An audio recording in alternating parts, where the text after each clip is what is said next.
सुनाओ NHPC limited. अब देखिए 78 रुपए 10 पैसे का प्राइस आ रहा है एंड यहाँ पर आपके सामने एक बहुत ही चीपेस्ट वैल्यू पर ये स्टॉक देखने को मिल रहा है। प्राइस टू बुक वैल्यू की बात कर रहा हूँ बॉस।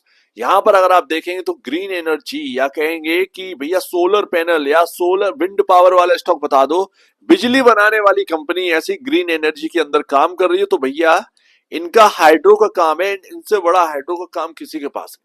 एनएचपीसी का नाम ही है national hydro power corporation limited and ये एक पूरी की पूरी ग्रीन एनर्जी कंपनी है। एंड अभी आपके सामने आईपीओ भी आने वाला है एनएचपीसी ग्रीन एनर्जी, जिसके अंदर सोलर पैनल का काम है। अब उस आईपीओ के बारे में मैं आपको थोड़ा सा बताऊंगा एंड बताऊंगा कि ये 78 रुपए पर ये स्टॉक है कैसा। तो वैसे तो मैं आपको एक बात बताऊं कि सट्टेबाजी ना हर पीएसयू के अंदर हुई सिवाय एनएचपीसी। ये स्टॉक भी आपको 200 रुपए जाता हुआ दिखता अगर सट्टेबाजी हो जाती इसके अंदर।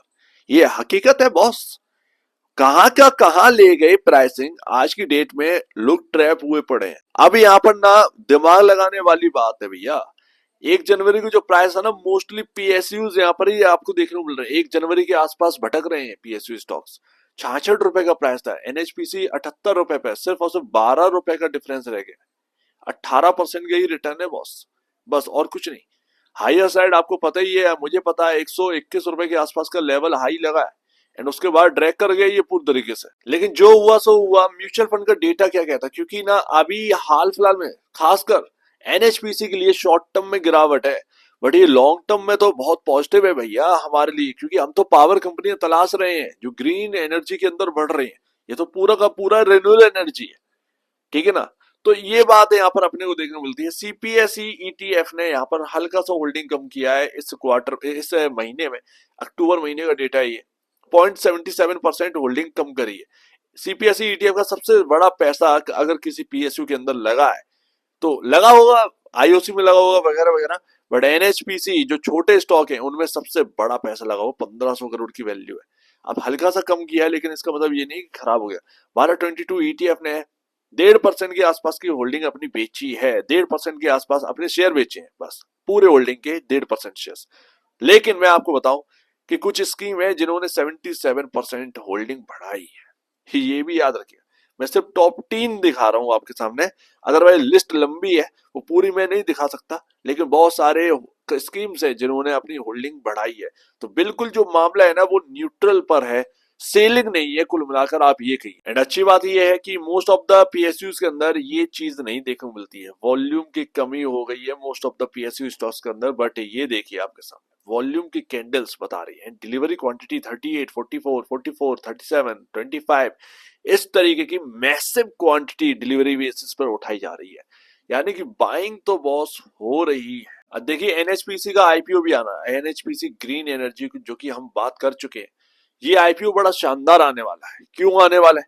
एनटीपीसी ने गलती कर दी। एनटीपीसी रिन्यूएबल एनर्जी का आईपीओ लेकर आई, उसका जो वैल्यू रख दी वो उन्होंने 1 लाख करोड़ का मार्केट कैप तो प्री आईपीओ वैल्यू में रख दिया। यानी कि निवेशक अगर उसमें आईपीओ में पैसा भी लगाएगा तब भी उसका पैसा बनने के चांसेस बहुत लेस है। प्रीमियम बता रहा हूं, क्योंकि 1 लाख करोड़ का मार्केट कैप तो ऑलरेडी है। फाइनेंशियल की बात करो तो कोई फाइनेंशियल की बात करता नहीं है। अब यहां पर क्या होगा कि 7 आईपीओ आने थे, 6 कंपनियां ये देखेंगी एनएचपीसी के आईपीओ किस तरीके से सब्सक्राइब हुआ है, उस हिसाब से अपना प्राइसिंग को एडजस्ट करेंगे। ये एक अच्छी बात हुई। तो एनएचपीसी के पास एडवांटेज है आईपीओ अच्छा लाने के लिए। ये जगह छोड़ेंगे निवेशकों के कमाने के लिए, अदरवाइज जो आईपीओ है वो फ्लॉप आईपीओ हो जाएगा। तो ये एक अच्छी बात, कमाओ आईपीओ आने वाला है कह सकते हैं। अब 31.53 का यहाँ पर पी रेशियो हमें देखने को मिलता है। इंडस्ट्री भी 21.85 पर, but price to book value 1.97 time पर। अब जो बाकी की पावर कंपनियां हैं प्राइस टू बुक वैल्यू के हिसाब से देखिए 3.84 टाइम पर काम कर रहे हैं। Tata power, JSW 4.58 and NHPC limited 1.96 time. तो ये बात यहाँ पर है। ऑफ कोर्स कुछ तो बात रही होगी कोई ये कंपनी आगे क्यों है आपसे, क्या प्रॉफिटेबिलिटी बेसिस पर? ऐसा नहीं है। अगर आप देखेंगे तो बहुत अच्छे है यहाँ पर जो है ना आपकी प्रॉफिटेबिलिटी है एनएचपीसी की। एंड ये पूरा रिन्यूएबल एनर्जी से ही आ रहा है। आप हाइड्रो का काम करें। हालांकि देखिए सोलर पैनल के क्या एडवांटेज ही एडवांटेज है, डिसएडवांटेज आपको दिखाई नहीं देता। हर कोई प्रोडक्ट हो उसका कहीं ना कहीं एडवांटेज और डिसएडवांटेज साथ में चलते हैं। हाइड्रो के अपने डिसएडवांटेजेस हैं, सोलर के अपने डिसएडवांटेजेस हैं। ये भी आपको याद रखना है। तो अब क्या ही बोले, सस्ता हो गया भैया, बस इतना आप समझिए कि सस्ता हो गया मेरा स्टॉक। अब यहाँ पर ना 1 जनवरी या कह सकते हैं 52 वीक लो से हम ज्यादा दूर नहीं है। यहां पर मैंने आपके सामने एक बात रखकर छोड़ दिया था इस स्टॉक को बताने का या डेली बेसिस पर कवर करने का। 75 रुपए 27 पैसे, 72 रुपए 87 पैसा, या कह सकते हैं 75 रुपए से 72 रुपए। ये एक रेंज है, ठीक है।